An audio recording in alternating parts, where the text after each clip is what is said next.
Today I'm going to be showing how to hopefully resolve a bootloader issue in Windows 10 where you're unable to boot into Windows 10. So this is a fairly common problem that quite a few people appear to have. So I thought I'd do a brief tutorial highlighting a potential fix for this.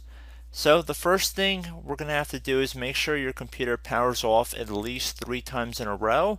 In this case, it'll start to load the built-in Windows 10 troubleshooting utility. It doesn't require any CD or DVD to launch this. So if you're not getting automatically directed to the troubleshooting window, you'll want to power off your PC 3 times doing a hard power turn off. And then just let this run until we get to the troubleshooting window.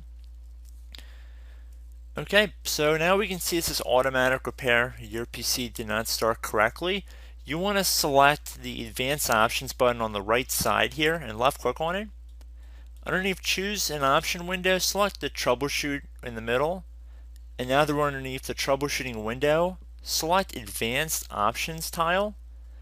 Now at the top right, you want to select the command prompt.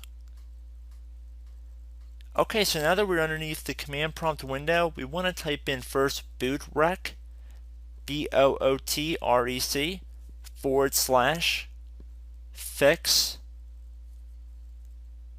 MBR, and then hit enter on your keyboard.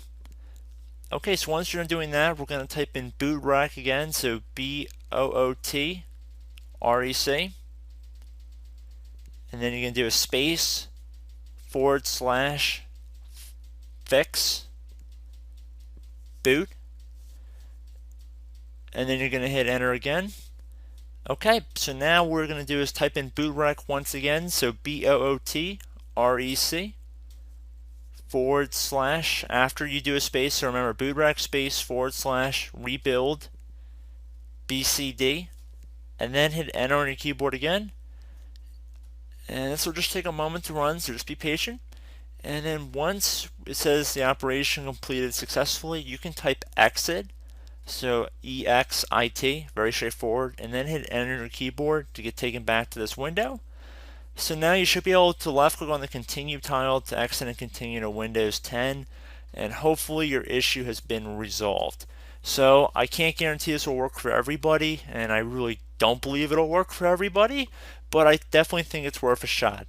So I hope this brief tutorial helped you guys out, and I will catch you in the next tutorial. Goodbye.